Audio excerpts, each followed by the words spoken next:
Alors aujourd'hui, on va explorer le pouvoir d'un geste tout simple, l'attention. Mais attention, pas n'importe laquelle. On va voir comment notre attention, quand elle se porte vraiment sur l'autre, peut littéralement synchroniser nos systèmes nerveux. C'est ça le principe absolument fascinant de la co-régulation. Et cette citation de Jean-Philippe Lachaud, qui est chercheur en neurosciences, elle pose le décor à la perfection. On va pas parler d'attention pour être plus productif ou plus efficace. Non, non, l'enjeu, il est bien plus grand. Il s'agit de comprendre comment ce geste d'attention est en fait l'outil fondamental qui nous permet de nous connecter les uns aux autres et au fond de rester profondément humains. Pour bien saisir ce concept, rien de tel qu'une histoire, une expérience très personnelle qui ancre cette grande idée dans un moment de vie. Une sorte de révélation qui, en fait, a tout changé. L'histoire, elle commence avec ce sentiment d'être incomprise, une enfant curieuse, pleine de vie, mais qu'on voit comme difficile, simplement à cause de ses étourdiries.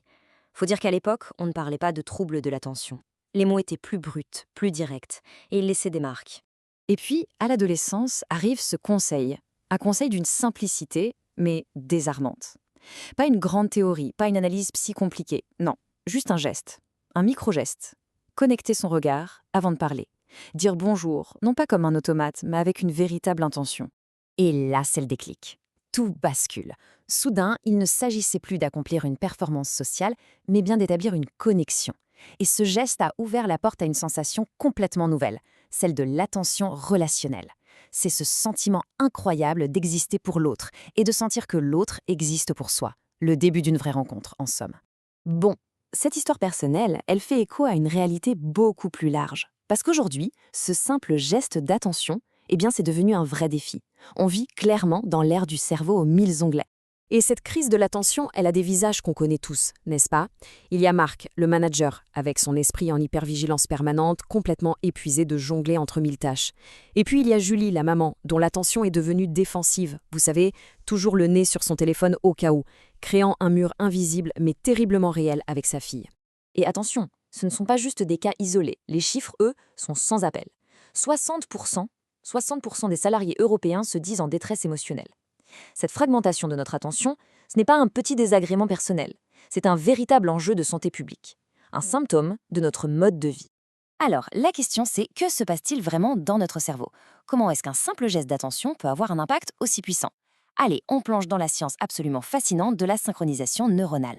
Ok, premier truc super important, il faut qu'on redéfinisse l'attention. Oublions la simple concentration. L'attention, c'est un geste mental, c'est un acte volontaire, un choix conscient d'être présent, qui crée un espace de résonance.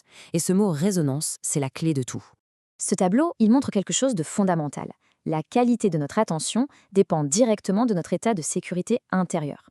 Quand on se sent en sécurité, notre attention est ouverte, elle est bienveillante, et notre cerveau émet des ondes qu'on appelle θ, elles sont harmonieuses.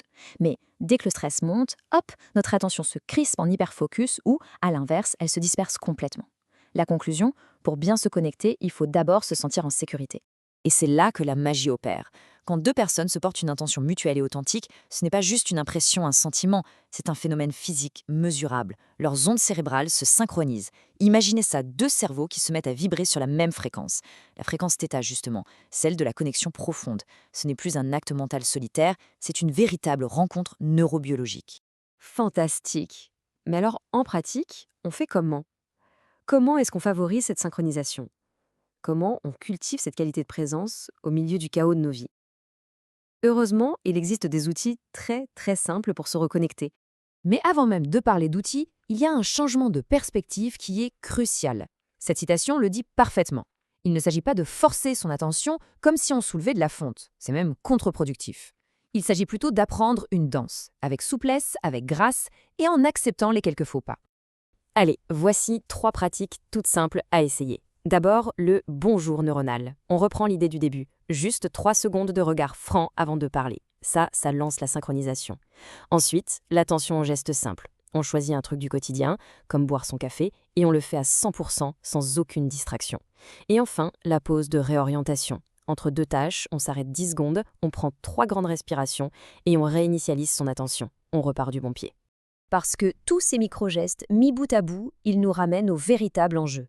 Ce ne sont pas de simples techniques de bien-être, c'est un art de vivre, c'est l'art de rester humain. Au final, tout ce décryptage nous laisse avec une question presque vertigineuse. Dans notre quête de solutions complexes, de technologies, est-ce qu'on ne serait pas passé à côté de l'essentiel? Et si le geste le plus simple, un regard, une écoute, une présence, était en réalité le plus puissant pour nous réparer et nous relier les uns aux autres? Parce que c'est bien de ça dont il s'agit. L'attention, ce n'est pas ce qui nous isole dans notre bulle de concentration. C'est tout le contraire. C'est le pont qu'on jette vers l'autre. C'est le geste fondamental, vital, qui nous rassemble.